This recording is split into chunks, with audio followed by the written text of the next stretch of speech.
না না না, আল্লাহ বলেন নবী আমার, দুনিয়াতে আপনাকে সকল নবীদের চাইতে শ্রেষ্ঠ, সকল নবীদের চাইতে শ্রেষ্ঠ, দামি, মর্যাদাশীল, সবার চেয়ে উপরে আমি আল্লাহ আপনাকে মর্যাদা দিয়া দুনিয়াতে পাঠাইলাম। দুনিয়ার সকল মানুষ মিলে যদি আপনার ইজ্জতের চাদর নিয়ে টানা হেসরা করে, নবী আমার আমি আল্লাহ আপনারে মর্যাদার চেয়ারে বসাইলাম। সকলে মিলেও আপনার মর্যাদার একটা কিঞ্চিত পরিমাণ আপনার একটা পশমও ক্ষতি করতে পারবে না। ও নবী আমার, তারা যতই বলুক আপনি ধ্বংস হবেন না। আল্লাহ বলেন জিবরাইল, একজন কুখ্যাত কাফের আবু লাহাব বলে আমার হাবিব নাকি ধ্বংস হয়ে যাবে। না না না, সূরা লাহাবে প্রথম আয়াতটা নিয়ে তুমি যাও, সূরা লাহাবটা নিয়ে তুমি যাও, আমার বন্ধুরে সান্ত্বনা দাও, আর আবু লাহাবের দাঁত ভাঙ্গা জবাব দাও। তাকে গিয়ে বলো তাব্বাত ইয়াদা আবি লাহাবিন ওয়া তাব। আল্লাহু আকবার বলেন। আল্লাহ রাব্বুল আলামিন বলেন, হে আবু লাহাব, না না, আমার বন্ধু ধ্বংস হবে না, বরং তোমার দুই হাত ধ্বংস হোক, তোমার দুই হাত ধ্বংস হোক। ওয়াতাব, এবং তুমি ধ্বংস হয়ে গেছো। কারণ আবু লাহাবের ধ্বংস অনিবার্য, আগে আল্লাহ জানতেন কি জানতেন না, এই জন্যে ওয়াতাব শব্দ ব্যবহার করে বলেছেন তুমি ধ্বংস হইবা কি, তুমি ধ্বংস হয়ে গেছো। না সুবহানাল্লাহ জোরে বলেন। আল্লাহ রাব্বুল আলামিন বলেন, ও আবু লাহাব, তুমি ধ্বংসশীল, তুমি ধ্বংস হয়ে গেছো, কারণ তোমার জবানের কথাতে আমার বন্ধু ধ্বংস হবে না। না না, আল্লাহ বলেন তাব্বাত ইয়াদা আবি লাহাবিন ওয়া তাব, ও আবু লাহাব তুমি ধ্বংস হোক, তোমার দুই হাত ধ্বংস হোক, তুমি ধ্বংস হয়ে গেছো। আল্লাহ বলেন সায়াসুল্লাহ মা আগনা আনহু মালুহু ওয়া মা কাসাব। ও আবু লাহাব শুনো শুনো, তুমি ধ্বংস হয়েছ, কিন্তু তোমার কামাইকৃত যত সম্পদ আছে, মা আগনা আনহু মালুহু ওয়া মা কাসাব, তুমি ধ্বংস, এবং তোমার যত সম্পদ আছে, সন্তানাদি আছে, কোনোটাই তোমার কাজে আসবে না। আচ্ছা বলেন তো দেখি, আবু লাহাবের যত সম্পদ সন্তানাদি ছিল, কোনোটা কি কাজে আসছে? আসে নাই। আল্লাহ বলেন সায়াসুল্লাহ নারাং যাতা লাহাবিন ওয়া মারাতু। আল্লাহ রাব্বুল আলামিন বলেন নবী আমার, সে একা ধ্বংস হবে না, বরংস তার বিবিরে নিয়া কঠিন লিলিহান জাহান্নামের আগুনে সে নিক্ষিপ্ত হবে। প্রশ্ন করতে পারেন, হুজুর আবু লাহাব নিজের দোষের কারণে? আল্লাহ রাব্বুল আলামিন যুগে যুগে নবী রাসূলগণ প্রেরণ করেছেন। আদম আলাইহিস সালাতু ওয়াস সালাম থেকে ধরে নূহ আলাইহিস সালাতু ওয়াস সালাম থেকে সহ হযরতে ঈসা আলাইহিস সালাতু ওয়াস সালাম পর্যন্ত আল্লাহ তাআলা যেই নবী রাসূলগণ প্রেরণ করেছেন, সকল নবীরা আইসা তাদের উম্মতদেরকে দাওয়াত দিয়েছেন। এমনইভাবে নূহ পয়গম্বরের কথা যদি খেয়াল করে দেখেন, নূহ আলাইহিস সালাতু ওয়াস সালাম 1-2 বছর না, 1 মাস না, 2 মাস না, একাধারে 950 বছর তার উম্মতদেরকে দাওয়াত দিয়েছেন। কিন্তু নূহ আলাইহিস সালাতু ওয়াস সালামের উম্মতেরা পরিপূর্ণভাবে সাড়া দেয় নাই, কারণ বরঞ্চ নূহ পয়গম্বর রে উল্টা পাগল বলে পাথর মেরেছে, ডিল মেরেছে। ঠিক কিনা জোরে বলেন। এমনইভাবে যুগে যুগে নবী রাসূলগণ আল্লাহ প্রেরণ করেছে, সকল নবীরা আইসা তাদের উম্মতদেরকে, আল্লাহ রাব্বুল আলামিনের নবীরা তাদের উম্মতদেরকে দাওয়াত দিয়েছেন। এমনইভাবে আল্লাহ রাব্বুল আলামিন যখন হযরতে ঈসা আলাইহিস সালাতু ওয়াস সালাম পর্যন্ত পাঠাইলেন, ঈসা আলাইহিস সালাতু ওয়াস সালামকে যখন আল্লাহ আরশে উঠায় নিলেন, আসমানে উঠায় নিলেন, ওই উনার পরে লম্বা চড়া একটা গ্যাপ ছিল। ওই গ্যাপের ভিতরে মানুষ এমনভাবে গুনার কাজে লিপ্ত হয়ে গেছে। দাওয়াতের কাজ বন্ধ হওয়ার কারণে মানুষ বিভিন্ন লাইনে গুনাহ করতে শুরু করেছে। এমনকি নিজের গর্ভের সন্তানটারে জ্যান্ত কবর দেওয়া শুরু করে দিয়েছে। এমনকি শিরিক বেদাত সহ সকল প্রকার এমন কোনো গুনাহ নাই, সকল গুনাহ যখন করতে শুরু করে দিয়েছে, আল্লাহ রাব্বুল আলামিন ইচ্ছা করলেন এই কঠিন মুহূর্তে আমার প্রিয় হাবিবকে এই মুহূর্তে দুনিয়াতে আগমন করার প্রয়োজন, কারণ আমার হাবিবের নূরের আলোতে, আমার হাবিবের আলো আসার আগমনের আলোতে আমি আল্লাহ এই জগতের সকল অন্ধকার পাপাচার আমি আল্লাহ দূর করে দেব। মুহতারাম হাজিরিন, আল্লাহর নবীর আগমনটা দুনিয়া উজালা হয়ে গেছে, আকাশ বাতাস মুখরিত হয়ে গেছে। আমরা নবীর মর্যাদা আছে না নাই? আছে, কম না বেশি? বেশি। ও ভাই, কেমন নবীর উম্মত হইলাম একটু খেয়াল করে দেখো, কেমন নবীর উম্মত হইলাম। নবীজি দুনিয়াতে আগমন করার সাথে সাথে আল্লাহ রাব্বুল আলামিন বলেন, হাবিব আমার, যখনই আপনাকে দুনিয়াতে পাঠাইলাম দুনিয়ার সকল অন্ধকার পাপাচার আপনার আগমনে দূর করে দিলাম। ও নবী, শুধুমাত্র আপনি আপনার উম্মতদেরকে দাওয়াত দিবেন, আপনি আপনার উম্মতদেরকে আমি আল্লাহর কথা বলবেন, আপনাকে বাশীরা ওয়া নাযীরা সুসংবাদদাতা বই প্রদর্শনকারী হিসাবে পাঠাইলাম।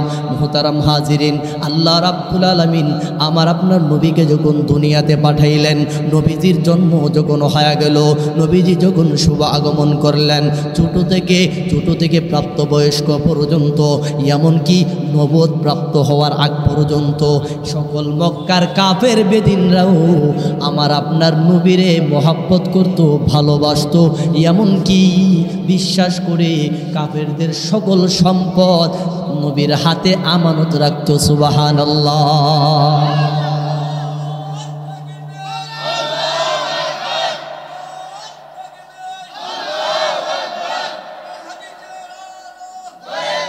মহান আল্লাহ সুবহানাহু ওয়া তাআলার দরবারে অসংখ্য অগণিত শুকরিয়া জ্ঞাপন করি, যেই মহান আল্লাহ আমাদেরকে দয়া করে মায়া করে পবিত্র কোরআন তাফসীর মাহফিলে আসার এবং বসার, কিছু সময় কোরআন এবং হাদিস থেকে আলোচনা শোনার মতো তৌফিক দান করেছেন। এই জন্যে আমরা খুশি না বেজার? যদি খুশি হয়ে থাকি, অন্তরের অন্তঃস্থল থেকে শুকরিয়া জ্ঞাপন করি, বলি আলহামদুলিল্লাহ। মুহতারাম হাজিরিন, গত 2 দিন আপনারা আলোচনা শুনতেছিলেন, তাফসীর চলতেছিল, আজকে শেষ দিন। আগামীকাল আপনারা চাইলেও এখানে তাফসীর হবে না। কি বলেন, হবে? হবে না, কারণ আজকে শেষ দিন, আর এই শেষ দিনের তাফসীরে আমরা বসতে পেরেছি, কোরআন হাদিসের আলোচনা শোনার সুযোগ আল্লাহ করে দিয়েছেন। এই জন্যে আমাদের কপাল ভালো না খারাপ? ভালো। এই জন্যেই বলি, কারণ আমরা যেই মাজমাতে বসছি, এই মাজমা দুনিয়ার সকল দুনিয়াবি মাজমা থেকে দামি, এতে কোনো সন্দেহ নাই।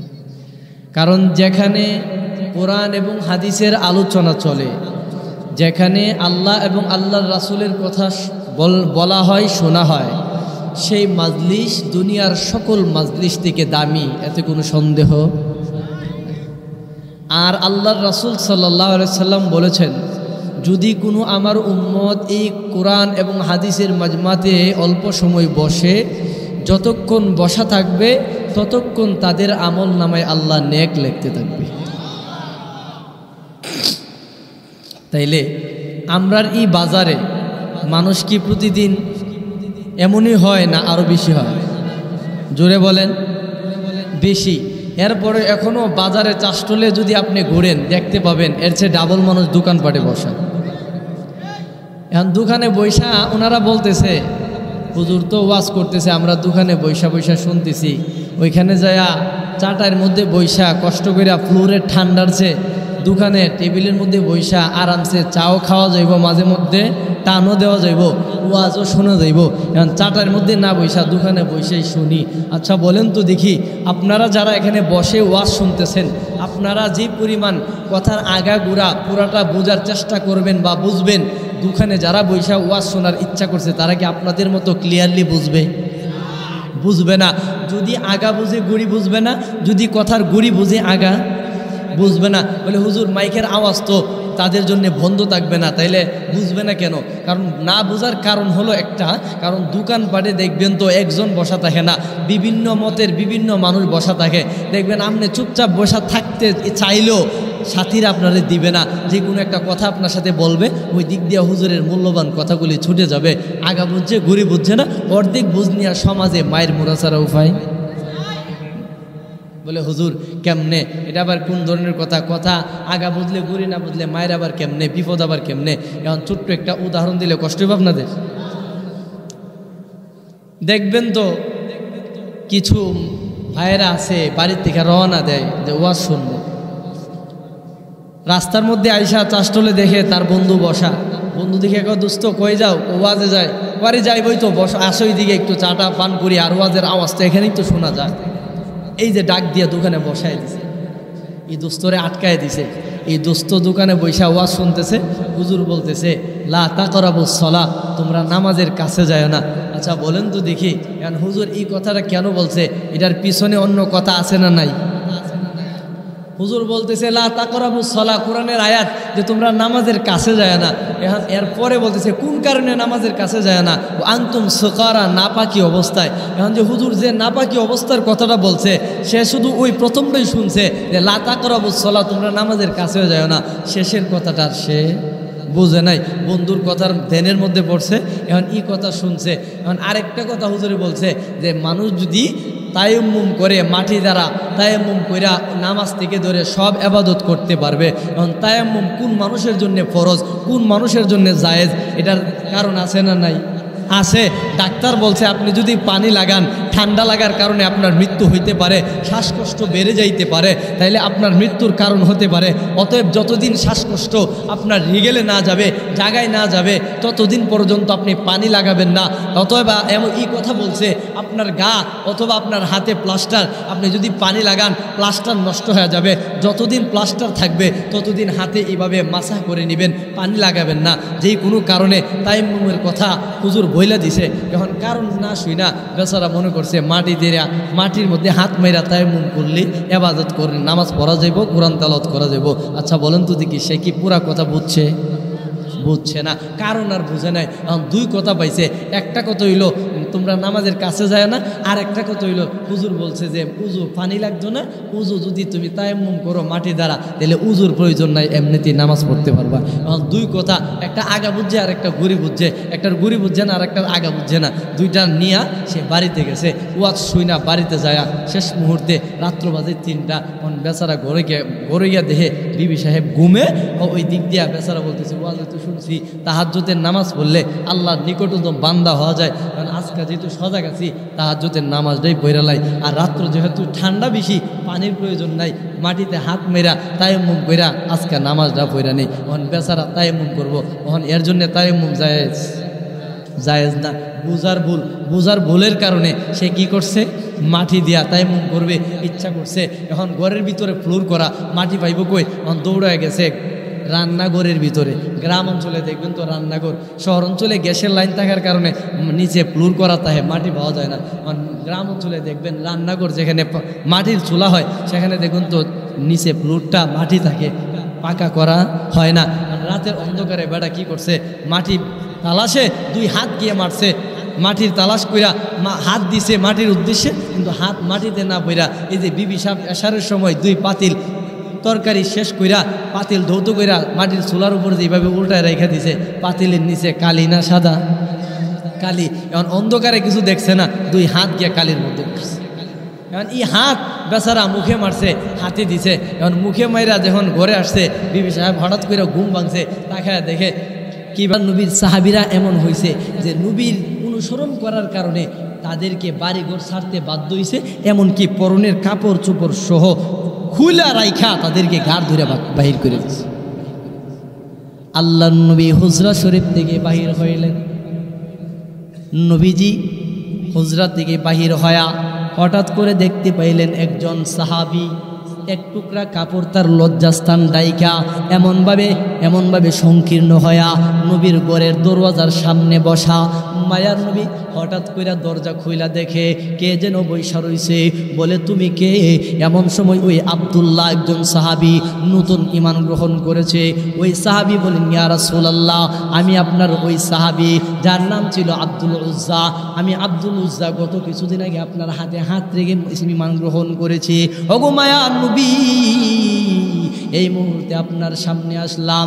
আল্লাহর নবী বলেন আমি তো জানি আমার আব্দুল্লাহ সম্পদ অনেক বেশি, আমার আব্দুল্লাহ অনেক সম্পদশালী, সে তো প্রতিদিন 2-3টা কাপড় চেঞ্জ করে, এখন তো দেখা যায় তোমার শরীরে কাপড় নাই, কারণটা কি? আব্দুল্লাহ বলেন ইয়া রাসূলুল্লাহ, আপনার ঈমান গ্রহণ করার কারণে, আপনার হাতে হাত রাখার কারণে নবী গো বাড়ি থেকে আমার বাহির করে দিয়েছে, আমার পরনের কাপড় চোপড় সব খুলে রাইখা দিছে, এমনকি আমার লুঙ্গিটা পর্যন্ত, আমার পায়জামা পর্যন্ত রেখে দিছে। আমি আমার মায়ের কাছ থেকে এক টুকরা কাপড় নিয়ে আসছি, আয়েশা আপনার সামনে দাঁড়াইলাম। মায়ার নবী বলেন আব্দুল্লাহ তুমি যা করেছো আমার সন্তুষ্টির জন্য করেছো। আব্দুল্লাহ রে এই নাও আমার পরহিত 2টা জামা, আমি রাসূল তোমারে হাদিয়া দিয়া দিলাম। আল্লাহর নবীর অনুসরণ কইরা বাড়িঘর ছাড়ছে, সম্পদ ছাড়ছে, এমনকি বিবি বাচ্চা সব ছেড়ে দিয়া মায়ার নবীর দরবারে চলে আসছে। মায়ার নবী বলেন আব্দুল্লাহ যেহেতু তুমি চলে আসছো, বলো তো দেখি তোমার মনে এমন কোনো আশা আসেনি? বলে ইয়া রাসূলুল্লাহ আমার মনের আশা হলো যেদিন ইসলাম গ্রহণ করেছিলাম ওই দিন আপনার জবান থেকে শুনেছি যারা জিহাদের ময়দানে যায় শহীদ হয় তাদের কবরে নাকি মুনকার নাকির আসে না, তাদের নাকি কোনো হিসাব নিকাশ নাই। ও নবীজি আমি আব্দুল্লাহর মনের আশা কোন জিহাদের ময়দানে গিয়ে আল্লাহ এবং আল্লাহর রাসূলের জন্য জীবন দিয়ে শহীদ হয়ে আল্লাহর কাছে যাইতে চায়। আল্লাহর নবীর সাহাবী আব্দুল্লাহ এই কথা বলার পরে নবীজি দোয়া করলেন শাহাদাতের মর্যাদা যেন পায়। কিছুদিন পরে তাবুক যুদ্ধের জন্য রওনা দিছে। ঘটনাক্রমে তাবুক যুদ্ধ হয় নাই, ওইখান থেকে ফিরে আসার পথে অসুস্থ হয়ে আব্দুল্লাহ দুনিয়ার থেকে বিদায় গ্রহণ করছে। মায়ার নবীর সংবাদ পাইল, মায়া বলতেছে তোমরা আমার আব্দুল্লাহরে আমি নিজে গোসল করাবো, আমার পরনের আমার নিজের হাতে আমার আব্দুল্লাহরে কাপড়ের কাপড় পরিধান করাবো, আমি নিজে আব্দুল্লাহর কবরে নামবো, আমি নিজে আব্দুল্লাহরে কবরে শোয়াইব। সুবহানাল্লাহ জোরে বলেন। আল্লাহর নবী আব্দুল্লাহর লাশ দাফন করার সময় হাতে নিয়া আল্লাহকে ডাক দিয়া বলে ওগো রব্বুল আলামিন আমার আব্দুল্লাহ আমার জন্য ঘর বাড়ি ছাড়ছে, নিজের সম্পদ সব কিছু ছেড়ে দিছে, ও আল্লাহ এই মুহূর্তে আমি আমার আব্দুল্লাহর উপরে সন্তুষ্ট, তুমি আল্লাহ আমার আব্দুল্লাহর উপরে সন্তুষ্ট হয়ে যা। ও ভাই দোস্ত বুজুর্গ, যেটা বলতে চাইতেছিলাম আল্লাহ নবীরে অপমান করব। আর আল্লাহ নবী একটা বদদুয়া করছিল যে আল্লাহ এর পিছনে কুত্তা লাগায় দাও, যে আল্লাহ তাআলা এমনভাবে কবুল করছে। এই আবু লাহাবের ছেলে উতবা যখন সিরিয়া থেকে আসতেছিল পথের মধ্যে তাবু কাটছে, রাতের বেলায় বাঘকে আল্লাহ বলছে আমার বন্ধুরে যে কষ্ট দিছে তারে দুনিয়াতে রাখতে চায় না, অপদস্থ করে দুনিয়া থেকে বিদায় করব। বাঘরে বলছে এই বাঘ আজকে রাতের ভিতরে উতবারে দুনিয়া থেকে বিদায় করবা। এখন বাঘ সুন্দর করে বৈশা রয়েছে রাতের বেলা। এখন উতবা বলতেছে আমার মনে হয় বাঘ দিয়ে মনে আক্রমণ করবো রে, মুহাম্মদের দোয়া মনে হয় কবুল হয়ে গেছে। সাথীরা বলতেছে আপনি নিশ্চিন্তায় ঘুমান, আমরা পাহারা দেব, কোনো বাঘ কোনো শিয়াল আপনারা আক্রমণ করতে পারবো না। আচ্ছা বলেন তো দেখি আল্লাহ যদি তারে নেওয়া যায় তাহলে দুনিয়ার কোনো শক্তি আছে বাঁচানো?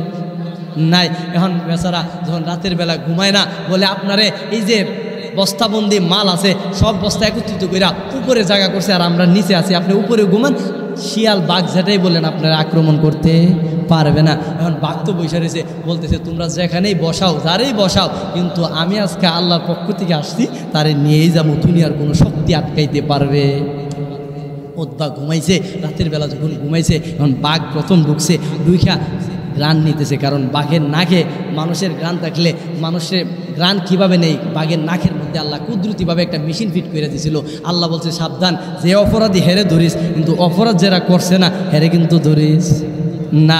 এখন বাঘ গিয়া প্রথমেই কর্মচারীদের হুমতাছে, বলেন না গ্রানের সাথে তো মিলে না। এখন খুঁজতে খুঁজতে হঠাৎ করে থাকা দেখে উপরে যেন একটা বইল্লা সুন্দর করে ঘুমাই দিছে, উপরে গিয়ে লাভ দিয়ে উঠছে, ওইটা নাক দিয়া গ্রান নিয়ে দেখে আরে এই তো আসামি। সাথে সাথে আল্লাহ নবীর অপমানকারীকে এমনভাবে আক্রমণ করলেন, তার নারী বুড়ি এক জায়গায়, তার হাত পা এক জায়গায়, তার মাথা এক জায়গায়, এমনভাবে অপমান কইরা অপদস্থ কইরা দুনিয়ার থেকে বিদায় কইরা ভাগিয়া সুন্দর কইরা উপরে বসা। এই দিক দিয়া ঘুম ভাঙছে, বলে কি ব্যাপার রে, আমরা তারে পাহারা দিতে পারলাম না, তারে তো বাঘ খায়া ফেলছে। আচ্ছা বলেন তো দেখি মায়ার নবীর দোয়া মিস হইতে পারে না? আর এমনইভাবে এমনইভাবে দুনিয়াতে যদি আজও পর্যন্ত উনি নাস্তিক বেঈমানরা যদি আমার আপনার নবীকে নিয়ে কটাক্ষ করে আমাদের সামনে যদি কটাক্ষ করে আমরা মুসলমান সেই নবীর আশেক সেই নবীর উম্মত হিসাবে আমরা বরদাস্ত করতে পারি না। আমরা স্পষ্ট ভাষায় বলে দিতে চাই, সাবধান হয়ে যাও। যেই সমস্ত নাস্তিকেরা আমার আপনার নবীকে নিয়ে কটাক্ষ করবে, আমরা স্পষ্ট ভাষায় বলে দিতে চাই, নবীর বিরুদ্ধে যদি কেউ কটাক্ষ করে কথা বলতে চায়, এই দেশের তৌহিদি জনতা, এই দেশের তৌহিদি জনতা কিঞ্চিত পরিমাণ ছাড় দিবে না। ঠিক কিনা জোরে বলে?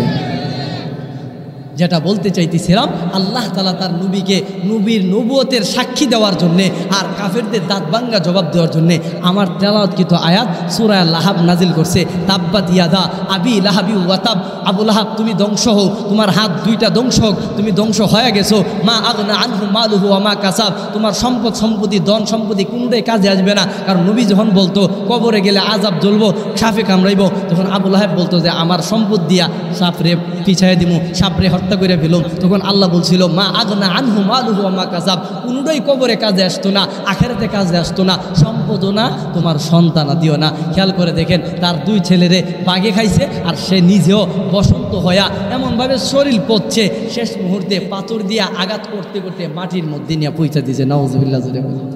আল্লাহ তাআলা আমাদের সবাইকে নবীজির খাঁটি আশিক হইয়া কবরে যাওয়ার তৌফিক দান করুক। আসলে ভাইজান চলে আসছেন, আমার আদতও না যে বাইরে কোনো মেহমানরে বসায় রেখে আলোচনা করা। আজকে যেহেতু ভাই পরিচিত আমার সিনিয়র ভাই, এই জন্যে ভাবলাম যে ভাই মনে কষ্ট নিবে না, এই জন্যে 5 মিনিট বসায় আলোচনা শেষ করলাম। ভাইয়ের কাছেও ক্ষমার দৃষ্টিতে ভাইয়ের কাছেও ক্ষমা চাইতেছি, আল্লাহর কাছেও ক্ষমা চাই, আপনাদের কাছেও ক্ষমা চাই। আমার কথার মাধ্যমে যদি কেউ কষ্ট পেয়ে থাকেন, আল্লাহ তাআলা যেন সবাইকে কবুল করে মাফ করে দেন। সকলে বলে আমিন। ওমা আলাইনা ইল্লাল বালাগ। আসসালামু আলাইকুম। পর্যন্ত সকল কাফের বেঈমানগুলি আমার আপনার নবীর মহব্বত করত, কোনো প্রকার কষ্ট দিত না, কোনো প্রকার জ্বালা নির্যাতন দিত না, কোনো প্রকার জুলুম নির্যাতন করত না। যেই মুহূর্তে আল্লাহ রাব্বুল আলামিন নবীকে ডাক দেয়া বলেন, নবী হাবিব আমার, ও নবী,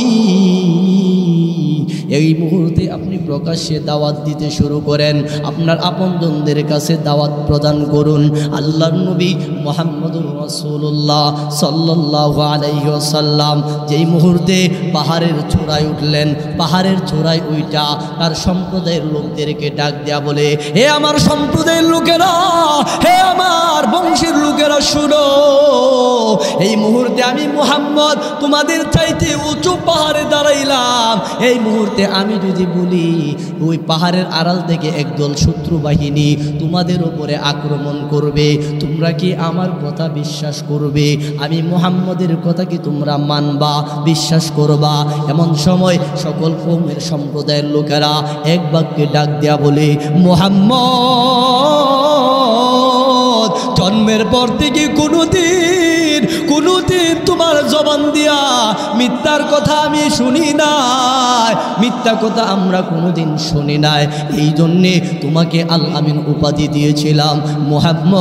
মুহাম্মদ তুমি যদি পাহাড়ের চূড়ায় ওইটা এই কথা বলো, একদল শত্রু বাহিনী আমাদের উপরে আক্রমণ করবে, অবশ্যই এই কথাটা বিশ্বাস করব। কারণ সূর্যের আলো যেমন সত্য, তোমার প্রতিটা কথাও তেরকম সত্য, এতে কোনো সন্দেহ না। আল্লাহর নবী তখন ডাক দেয়া বলে, হে সম্প্রদায়ের লোকেরা, তাহলে শুনো শুনো, আমি মুহাম্মদ আব্দুল্লাহর বেটা মুহাম্মদ তোমাদেরকে এই মুহূর্তে আমি একটা দাওয়াত দিতেছি, শুনো, আল্লাহর প্রতি ঈমান আনয়ন করো, ওই আল্লাহর প্রতি ঈমান আনয়ন করো, ওই আল্লাহর নবী হিসাবে আমারে মানো, ওই আল্লাহর পক্ষ থেকে আমি আসছি। আল্লাহ আমার উপরে নবুয়ত দান করেছেন, আমাকে মোহরে সিল দান করেছেন, আল্লাহ আমাকে পাঠাইছেন তোমাদেরকে দাওয়াত দেওয়ার জন্যে, তোমাদেরকে ওই মহান রবের পরিচয় দেওয়ার জন্যে। সম্প্রদায়ের লোকেরা, তাহলে এক বাক্যে কালেমার দাওয়াত তোমরা গ্রহণ করো, বলো লা ইলাহা ইল্লাল্লাহু মুহাম্মাদুর রাসূলুল্লাহ। ও ভাই, আমার আপনার নবী যখন এই কথাটা বললেন, সাথে সাথে ওই মজমা থেকে একদম দাঁড়ায়া, যিনি দাঁড়াইলেন কুখ্যাত কাফের আবু লাহাব, মায়া নবীকে কটাক্ষ করে বলে, রে মুহাম্মদ, এই জন্যেই কি তুমি আমাদেরকে ডাকলা, জোর করলা, আমাদের কাজ কর্ম রাইকা তোমার ডাকে সাড়া দিলাম, তুমি কি এই মিথ্যা দাওয়াত দেওয়ার জন্যে, নাউজুবিল্লাহ জোরে বলেন, তুমি কি এই কথা বলার জন্য আমরা ডাকছো? এই মুহাম্মদ, তুমি কি এই জন্য আমাদেরকে জড়ো করেছো? এই বলে আল্লাহর নবীকে কটাক্ষ করে, লক্ষ্য করে পাথর নিয়ে নবীকে ঢিল মারার জন্য প্রস্তুত হইলেন আর বললেন, ও মুহাম্মদ, তুমি ধ্বংস হয়ে যাও। নাউজুবিল্লাহ বলেন। আচ্ছা বলেন তো দেখি, আমার আপনার নবী কি কোনো কাফেরের মধ্যে কি ধ্বংস হয়ে যাবে? না না না, আল্লাহ বলেন, নবী আমার, দুনিয়াতে আপনাকে সকল নবীদের চাইতে শ্রেষ্ঠ, সকল নবীদের চাইতে শ্রেষ্ঠ, দামি, মর্যাদাশীল, সবার চেয়ে উপরে আমি আল্লাহ আপনাকে মর্যাদা দিয়া দুনিয়াতে পাঠাইলাম। দুনিয়ার সকল মানুষ মিলে যদি আপনার ইজ্জতের চাদর নিয়ে টানা হেসরা করে, নবী আমার, আমি আল্লাহ আপনারে মর্যাদার চেয়ারে বসাইলাম। সকলে মিলেও আপনার মর্যাদার একটা কিঞ্চিত পরিমাণ, আপনার একটা পশমও ক্ষতি করতে পারবে না। ও নবী আমার, তারা যতই বলুক আপনি ধ্বংস হবেন না। আল্লাহ বলেন, জিবরাইল, একজন কুখ্যাত কাফের আবু লাহাব বলে, আমার হাবিব নাকি ধ্বংস হয়ে যাবে। না না না, সূরা লাহাবে প্রথম আয়াতটা নিয়ে তুমি যাও, সূরা লাহাবটা নিয়ে তুমি যাও, আমার বন্ধুরে সান্ত্বনা দাও, আর আবু লাহাবের দাঁত ভাঙ্গা জবাব দাও। তাকে গিয়ে বলো, তাব্বাত ইয়াদা আবি লাহাবিন ওয়া তাব। আল্লাহু আকবার বলেন। আল্লাহ রাব্বুল আলামিন বলেন, হে আবু জাহাল, না না, আমার বন্ধু ধ্বংস হবে না, বরং তোমার দুই হাত ধ্বংস হোক, তোমার দুই হাত ধ্বংস হোক। ওয়াতাব, এবং তুমি ধ্বংস হয়ে গেছো। কারণ আবু লাহাবের ধ্বংস অনিবার্য, আগে আল্লাহ জানতেন কি জানতেন না, এই জন্যে ওয়াতাব শব্দ ব্যবহার করে বলেছেন, তুমি ধ্বংস হইবা কি, তুমি ধ্বংস হয়ে গেছো। না সুবহানাল্লাহ জোরে বলেন। আল্লাহ রাব্বুল আলামিন বলেন, ও আবু লাহাব, তুমি ধ্বংসশীল, তুমি ধ্বংস হয়ে গেছো, কারণ তোমার জবানের কথাতে আমার বন্ধু ধ্বংস হবে না। না না, আল্লাহ বলেন, তাব্বাত ইয়াদা আবি লাহাবিন ওয়া তাব, ও আবু লাহাব, তুমি ধ্বংস হোক, তোমার দুই হাত ধ্বংস হোক, তুমি ধ্বংস হয়ে গেছো। আল্লাহ বলেন, সায়াসলা মা আগনা আনহু মালুহু ওয়া মা কাসাব। ও আবু লাহাব, শুনো শুনো, তুমি ধ্বংস হয়েছ, কিন্তু তোমার কামাইকৃত যত সম্পদ আছে, মা আগনা আনহু মালুহু ওয়া মা কাসাব, তুমি ধ্বংস, এবং তোমার যত সম্পদ আছে, সন্তানাদি আছে, কোনোটাই তোমার কাজে আসবে না। আচ্ছা বলেন তো দেখি, আবু লাহাবের যত সম্পদ সন্তানাদি ছিল, কোনোটা কি কাজে আসছে? আসে নাই। আল্লাহ বলেন, সায়াসুল্লাহ নারাং যাতা লাহাবিন ওয়া মারাতু। আল্লাহ রাব্বুল আলামিন বলেন, নবী আমার, সে একা ধ্বংস হবে না, বরংস তার বিবিরে নিয়া কঠিন লিলিহান জাহান্নামের আগুনে সে নিক্ষিপ্ত হবে। প্রশ্ন করতে পারেন, হুজুর, আবু লাহাব নিজের দোষের কারণে জাহান্নামে যাইব, এখন ওয়ামরাআতু, তার বিবি কেন যাইব? এখন এই কথার উত্তর দিতে যায় মুফাসসিরিনে কেরাম, তারা বলেন যে আবু লাহাব নিজের কৃতকর্মের কারণে জাহান্নামে যাবে, কিন্তু সে একা করছে না, বরঞ্চ তার বিবিও তার সাথে মিতাল দিছে, তার বিবিও তার সাথে গুনার কাজ করছে, নবীর বিরুদ্ধাচরণ করছে, নবীরে কষ্ট দিছে। বলে কেমনে? বলে এই জন্য করছে, হাম্মালাতাল হাতাব, ওই মহিলাটা এই জন্যে জাহান্নামে যাবে। ওই মহিলাটা বহন করতো হাতবা, বহন করতো কি জানেন? মুফাসসিরিনে কেরাম কয়েকজনের মত এখানে আছে। একদল মুফাসসির তারা বলে যে হাতাবা শব্দের অর্থ হলো বহন করনেওয়ালা, হাম্মালাতাল হাতাবা, লাকড়ি। একদল মুফাসসির বলেন যে কাঁটাযুক্ত লাকড়ি সংগ্রহ করতো, আর একদল মুফাসসির বলেন যে তিনি সুগোল করে করতো ওই মহিলা মোহাম্মদ সাল্লাল্লাহু আলাইহি সাল্লামের মিথ্যাচার করতো, মানুষের কাছে গেছে যায় গীবত শেখায়াত করতো। এই জন্যে দুইটা মত আসছে। এখানে গ্রহণযোগ্য হলো আব্দুল্লাহ ইবনে আব্বাস, রইসুল মুফাসসিরিন আব্দুল্লাহ ইবনে আব্বাস বলেন এই মহিলা কাঁটাযুক্ত লাকড়ি বহন করতো, এই জন্যে হাম্মালাতাল হাতাব, আর এই জন্যে তারে জাহান্নামের আগুনে নিক্ষেপ করা হবে। আব্দুল্লাহ ইবনে আব্বাস বলে যে এই মহিলা লাকড়ি সংগ্রহ কইরা কাঁটাযুক্ত লাকড়ি সংগ্রহ কইরা নবী যেখান দিয়ে যাইতো এখান দিয়ে বেড়া দিত, কাঁটা দিত, নবীর পা মুবারকের জন্য কাঁটা বেঁধে যায়, এই জন্যে এই মহিলা এই কাজ করতো। আরেক রেওয়ায়েতে আছে যে বলে এই মহিলা নবীর মিথ্যাচার মানুষের কাছে যায় বলতো তোমরা কারা আসো, মুহাম্মদের কাছে যাইও না, মুহাম্মদ পাগল। নাউজুবিল্লাহ জোরে। এইভাবে যখন মিথ্যাচার করে আল্লাহ তাআলা বলেন সে নিজেও জাহান্নামে যাবে, ওয়ামরাতু তার বিবিও যাবে, কারণ সে মানুষের কাছে যায় বলতো। ও দুনিয়ার সম্প্রদায়ের লোকেরা, ও আমার বংশের লোকেরা শুনো, সাবধান, মুহাম্মদের কাছে যায়ও না, মুহাম্মদের কাছে যায়ও না। সে একজন পাগল, সে একজন কবি, সে একজন জাদুঘর। এমনভাবে যখন কথা বলতো এলাকার মানুষ বলে কি ব্যাপার, এত বড় নেত্রীর বউ রাস্তাতে নাইমা এলান করতেছে মুহাম্মদ পাগল। এত বড় নেত্রী যদি ওই লোকটার পিছনে লাগতে পারে তাইলে বড় সারা বরের পিছনে লাগতে পারে না, যে যত বড় তার শত্রু তত বড়। ঠিক কিনা জোরে বলেন? ওইকে এলাকার লোকেরা বলে এই নেত্রী এমনভাবে তার পিছনে লাগছে, নিঃসন্দেহে ওই মানুষটা আরো বেশি বড় হবে। এখন যাদের কাছে গিয়া বলে সে পাগল, তার কাছে যায় না, ওই মানুষগুলা বলে দেখে আসি চলো ওই পাগলটা কেমন। সুবহানাল্লাহ। আল্লাহর নবীর কাছে যায় মানুষগুলা দেখে নবীজি মসজিদের ভিতরে বৈশা তেলাওয়াত করতে শুরু করেছে, ওয়াশ-শামসি ওয়া দুহাহা ওয়াল কমারি ইযা তালাহা ওয়ান নাহারি ইযা জাল্লাহা ওয়াল লাইলি ইযা ইয়াগশাহা। আল্লাহর নবী যখন এমন ভাবে তেলাওয়াত করতে শুরু করেছে এলাকার মানুষগুলি বলে না না না, ওই নেত্রী ওই মহামানবীর বিরুদ্ধে বিরুদ্ধাচরণ করে বদনাম করতেছে, এই লোক নাকি পাগল। একজন পাগলের জবান দিয়া এমনভাবে কবিতা বাহির হইতে পারে না যে কথার আগার সাথে গুড়ার মিল আছে, পাগলের কথার আগারটার সাথে গুড়ার মিল থাকতে পারে না। কিন্তু এই মহিলা যেই মানুষ যেই লোকটার বিরুদ্ধাচরণ করতেছে পাগল বলতেছে, ওই মহামানব পাগল হতে পারে না, ওই মহামানব পাগল হতে পারে না। মায়ার নবী আসমানের দিকে তাকায়া আল্লাহকে ডাক দেয়া বলে, ওগো আমার আল্লাহ, তারা আমারে পাগল বলে এতে আমার কোনো সমস্যা নাই। আল্লাহ, তারা যখন আপনারে গালি দেয় আমি মুহাম্মদের ভালো লাগে না, আমি বরদাস্ত করতে পারি না। ও আল্লাহ, আমারে মারুক কাটুক, আমারে শাস্তি দে, কোনো সমস্যা নাই।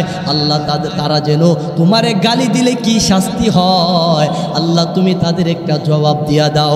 আল্লাহ বলেন, হাবিব আমার, আপনি কান্না করবেন না, তারা যত আপনারে পাগল বলুক, শুনো গো নবী, যাদের কাছে যায় পাগল বলবে, যাদের কাছে যায় ওই মহিলা বদনাম করবে, আমি আল্লাহ ওই সমস্ত মানুষের দিলের মালিক। যাদের কাছে গিয়া বলবে পাগল, ওই মানুষগুলার দিল ঘুরায়া আপনার হাতে কালেমা পড়ার তৌফিক আমি আল্লাহ দান করব। ও নবী, উম্মে জামিল আপনারে পাগল বলে আর আপনি কান্না করেন, আপনি থামেন। আপনারে পাগল বলার কারণে আপনি পাগল হয়ে গেছেন তা তো না, কারণ যাদের কাছে যা বদনাম করবে ওই মানুষগুলার দিলের মালিক তো আমি আল্লাহ। কি বলেন? মানুষের দিলের মালিক কে? আল্লাহ। আল্লাহ বলেন, যাদের কাছে গিয়ে আপনার বিরুদ্ধে বলবে ওই মানুষগুলার দিল তৈরি করে দিব আমি আল্লাহ। আপনার কাছে যাইতে দেরি হবে, আপনার মায়াবী সুন্দর চেহারা দেখে কালেমা পরে মুসলমান হইতে সেকেন্ড দেরি হবে না। মোহতারাম হাজরিন, আল্লাহ তাআলা ওই যে শানে নুজুলটা বলতে চাইতেছিলাম, আবু লাহাব যখন বলছে তুমি কি এই জন্যে আমরা জমায়েত করছো, তোমার আল্লাহ টাল্লাহ মানি না, এভাবে যখন আল্লাহরে গালি দিতে শুরু করছে, ওই দিক দিয়া উম্মে জামিলকে কি ব্যাপার, মুহাম্মদের আল্লাহ আমরার বিরুদ্ধে আয়াত নাজিল করছে, এই মুহাম্মদরে দুনিয়াতে রাখতে পারি না, মুহাম্মদরে দুনিয়া থেকে বিদায় করে দেব। নাউজুবিল্লাহ জোরে বলে। এখন উম্মে জামিল আয়াত যখন পাইছে যে আমার বিরুদ্ধে আয়াত নাজিল করছে, আমিও জাহান্নামে জুলুম, তাইলে এই মুহাম্মদরে একটা কিছু না কইরা ছাড়ছি না। নাউজুবিল্লাহ জোরে বলেন। উম্মে জামিল কি করছে, উম্মে জামিল যখন দেখছে বদলাম কইরা মুহাম্মদের দাওয়াত থেকে ফিরাইতে পারে না, এখন দেখতেছে না মুহাম্মদের আঘাতই করতে হইব, এখন একটা পাথর নিছে নিয়া আল্লাহ নবী বসা, আবু বকর বসা, নবীর দিকে লক্ষ্য করে হাঁটতে শুরু করছে। আবু বকর একটু পরে চায়কো নবী আপনার বিআইন এবং চাচি, কারণ এই চাচি নবীর বিআইনও ছিল চাচিও ছিল, আসুন সামনে বোঝা যাবে কেমনে বিআইন হয়েছে আর কেমনে চাচি, খেয়াল করে দেখেন। এই কথাটা যখন বলছে আল্লাহ নবীকে আবু বকর কে কী জন্য আসতেছে, আবু বকর বলে ইয়া রাসূলুল্লাহ আমি তাকায় দেখতেছি মহিলার হাতে একটা পাথর আর তীরে আসতেছে, বেগে আসতেছে, মনে হয় আপনারে আক্রমণ করবে, আপনারে আঘাত করবে। নবীজি এখন কি করা, আল্লাহ নবীর সাথে সাথে আবু বকরকে ডাক দেওয়া বলেন, ও আমার সাথী আবু বকর, টেনশন করিও না, টেনশন নিও না, চিন্তা করিও না, ওই মহিলা আমাকে দেখবে না। বলে ইয়া রাসূলুল্লাহ এটা আবার কেমন করে কথা, আপনার সামনে আসলে তো আপনারে দেখবে। আল্লাহর নবী বলেন আবু বকর তুমি কি কোরআন পড়ো নাই, আল্লাহ না বলেছেন হিজাবাম মাসতুরা ওয়া ইজা ক্বারাতাল কোরআন, আল্লাহ না বলেছেন যখন আপনি কোরআন তেলাওয়াত করবেন আর যারা আখিরাত মানে না, আমি আল্লাহকে মানে না, যখন আপনার সামনে আসবে তখন তাদের এবং আপনার মধ্যে গায়েবীভাবে একটা পর্দা ফিটিং করে দেব। সুবহানাল্লাহ জোরে বলেন। আল্লাহর নবী বলেন আবু বকর ওই মহিলা আমারে দেখবে না, কারণ আল্লাহ কোরআনের মধ্যে বলেছেন আপনি কোরআন পড়াকালীন যখন কোনো কাফের বেঈমান আপনাকে আঘাত করার জন্য আসবে, আমি আল্লাহ হিজাবাম মাসতুরা তাদের সামনে একটা পর্দা আবরণ সৃষ্টি করে দেব, তারা আপনারে দেখতে পাবে না, আঘাত করতে পারবে না। ও আবু বকর তুমি দেখো ওই মহিলা আমারে দেখতে পারবে না। উম্মে জামিল আসার পরে উম্মে জামিল আয়েশা আবু বকরকে বলে, ও আবু বকর তোমার মুহাম্মদ নবী কোথায়? সুবহানাল্লাহ জোরে বলেন। আবু বকর বলেন মহিলা রে, মনে মনে বলতেছি ও মহিলা আমি দেখতেছি আমার মায়ার নবীর সামনে তোমার, আর তুমি খুঁজে পাও না, এটা আল্লাহর কুদরত, আমরা নবীর মুজিজা। সুবহানাল্লাহ জোরে বলেন। আল্লাহর নবীর সাহাবী আবু বকর বলেন মনে মনে বলতেছে মহিলা আমি দেখি মায়ার নবীর সামনে আর তুমি বলো দেখতেছো না কেন, কারণটা বুঝতে পারলাম না।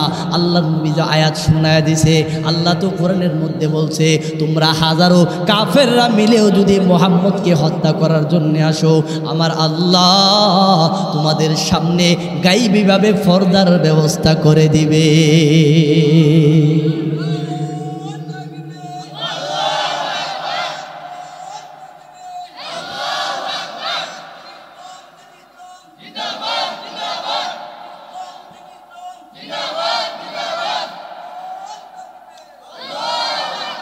আল্লাহর নবী বলেন আবু বকর আল্লাহ কোরআনের মধ্যে বলেছেন, এই জন্যে এই মহিলা দাঁড়ায় রইল অনেকক্ষণ, বলতেছে আজকে আসছিলাম মুহাম্মদের খবর করে ছাইরা দিলাম, কারণ আমি হইলাম ডাবল নেত্রী, ডাবল নেতার পাওয়ার নিয়ে আসছি, কারণ আমার বাপ হলো আবু জাহেল আর আমার স্বামী হইল আবু লাহাব, দুই নেতার শক্তি আমার মধ্যে ডাবল পাওয়ার নিয়ে আসছিলাম। আজকে যদি মুহাম্মদরে পাইতাম তাইলে আজকে জন্মের শিক্ষা দিতাম। নাউজুবিল্লাহ জোরে বলেন। আল্লাহর নবী বলেন আবু বকর এতক্ষণ পর্যন্ত আমার চাচি বিয়ান আমার সামনে ছিল কিন্তু দেখে নাই, কারণ জানো আল্লাহ আমারে হেফাজত করেছেন, আল্লাহ কারণ আল্লাহ দুনিয়াতে আমারে পাঠাইছেন বাশিরা ওয়া নাযিরা বলে। আল্লাহ তাআলা বলেছেন নবী গো যত কাফেররা আসুক না কেন আমি আল্লাহ হেফাজত করব, দুনিয়ার কোনো শক্তি আপনারে ঠেকাইতে পারবে না। আবু লাহাব যখন দেখছে এতেও হইল না, তখন আবু লাহাবের দুই ছেলের দিয়া নবীর দুই কন্যারে বিবাহ করাইছে। নবী যখন প্রকাশ্যে দাওয়াত দেওয়ার আগে প্রকাশ্যে দাওয়াত দেওয়ার হুকুম আসার আগে নবী ওই সময় দুইজন মেয়েরে আবু লাহাবের দুই ছেলের কাছে উতবা উতাইবা দুইজন ছেলের কাছে নবীর দুই কন্যারে বিবাহ দিয়েছে। এই জন্যে বিয়াই নিছে, বিয়াই এখন দুই ছেলেরে আবু লাহাব ডাইকে আনছে। আবু লাহাব দুই ছেলেরে ডাইকে আনছে, আইনা বলতেছে, ও আমার সন্তানেরা, তোমরা যে ডাইকে আনছি কোন কারণে জানো? বলো না আব্বা, কেন আনছেন? বলে আমি এই জন্যে আনছি, এই মুহূর্তে তোমরা দুইজন যাইবা, যায়া মোহাম্মদকে গিয়া বলবা, ও মোহাম্মদ তোমার আল্লাহ তাল্লাহ মানি না। নাউজুবিল্লাহ। আল্লাহ তাল্লাহ মানে সার সাথে টা এমন একটা শব্দ ব্যবহার করছে, আল্লাহ ডাকের সাথে অপমানজনক শব্দ ব্যবহার করছে। এই যে কথাটা বলছে, এখন এই কথা বলতে যায়া এখন দেখেন বাপ গুণের সন্তান, এখন এই ছেলেদেরকে বলতেছে, তোমরা গিয়া মুহাম্মদ রে বলবা তোমার আল্লাহ তাল্লাহ মানি না, এবং তোমার দুই সন্তান দুই কন্যারে এই মুহূর্তে আমরা দুই ভাই তালাক দিয়া ছেড়ে দিলাম। নাউজুবিল্লাহ, জোরে কন্যা। আল্লাহর নবী চোখের পানি ছেড়ে ছেড়ে কান্না করে তাফসীরে মাযহারের ভিতরে এসেছে, মায়া নবীর কলারের মধ্যে ধরে ফেলছে। নাউজুবিল্লাহ, জোরে বলেন। উতবা মায়ার নবীর কলার মধ্যে ধরে নবীকে আক্রমণ করে নবীজির কলার মুবারক টান দিয়ে ছিঁড়ে ফেলেছে। মায়ার নবী চোখ দিয়া পানি ছাড়ে আর কান্না করে বলে, ওগো দয়ার আল্লাহ,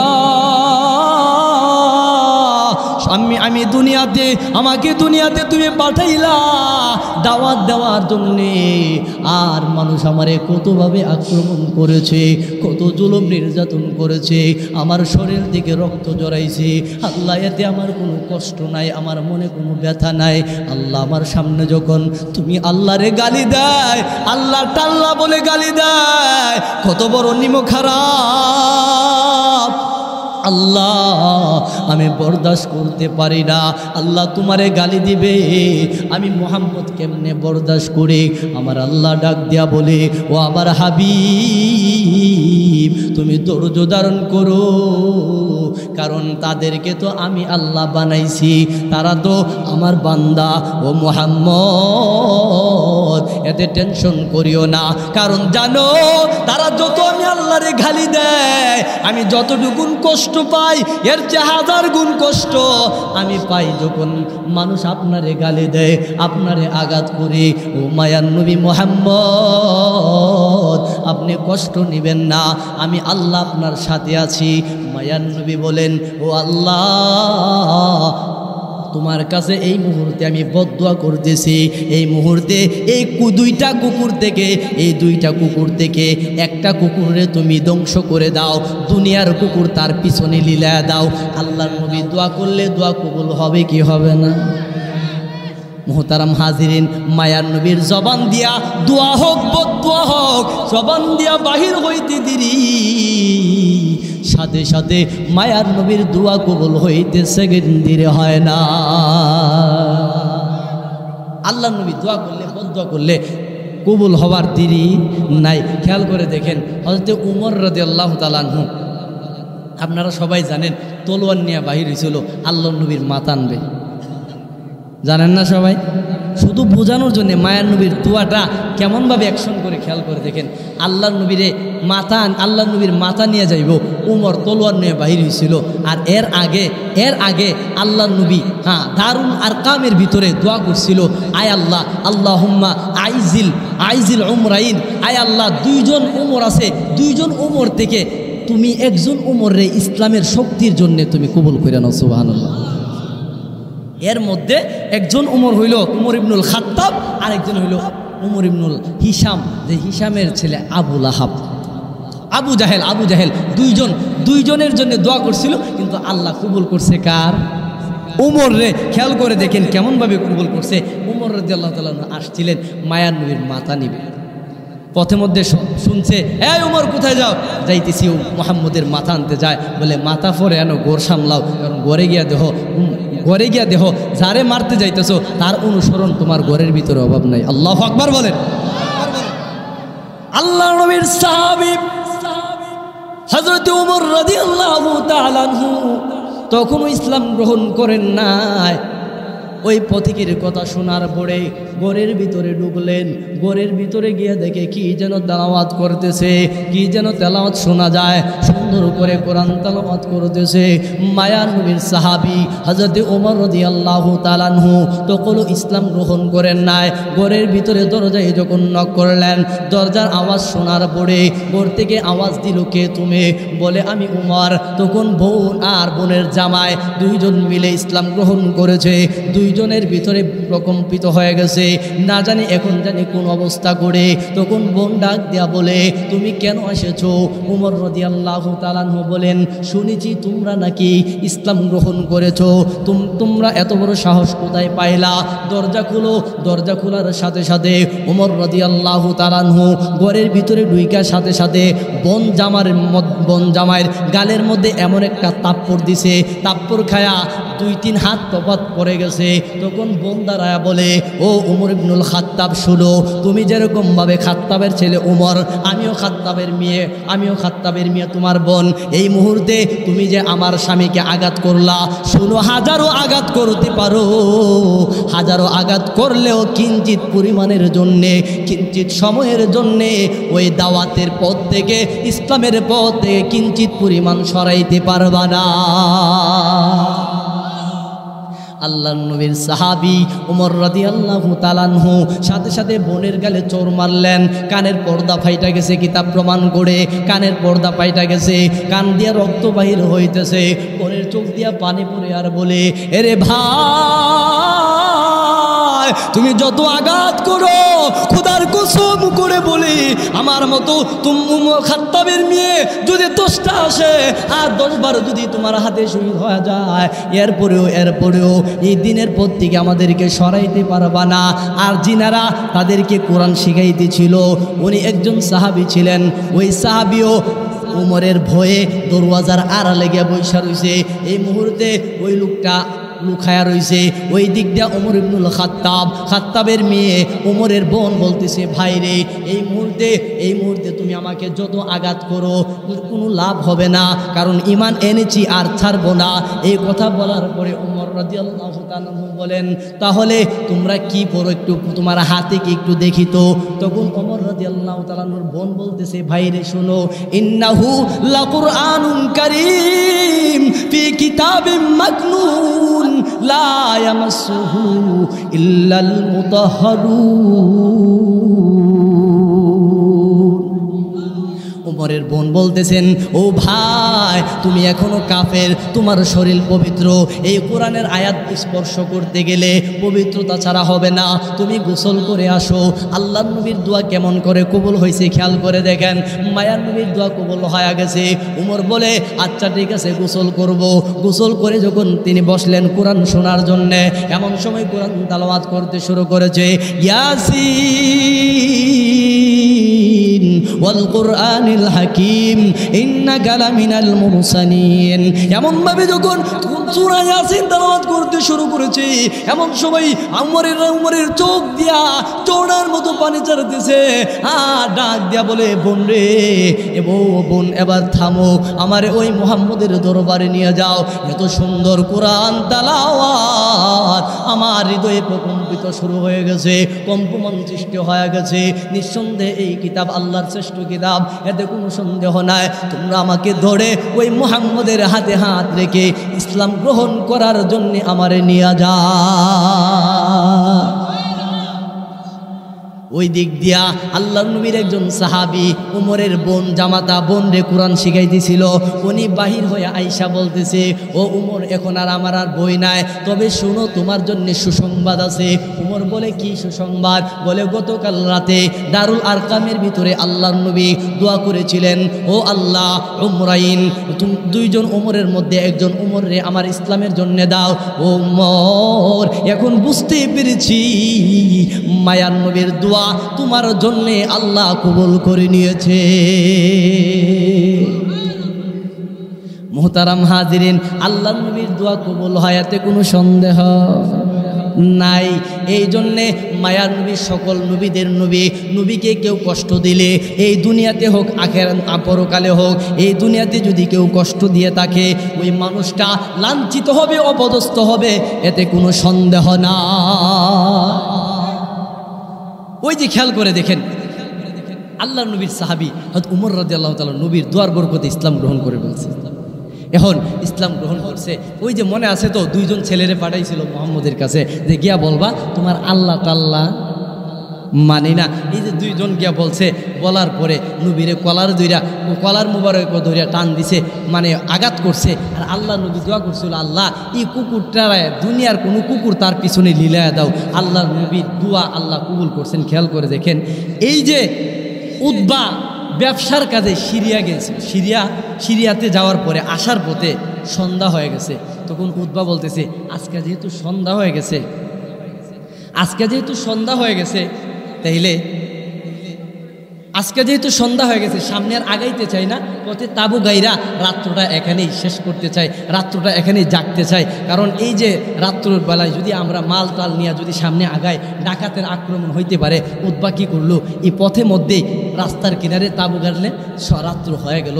রাতের মধ্যে যখন রাত্র হইল তখন দেখতে পাইল উঁচু একটা পাহাড় থেকে একটা বাঘের চেহারা দেখতেছে।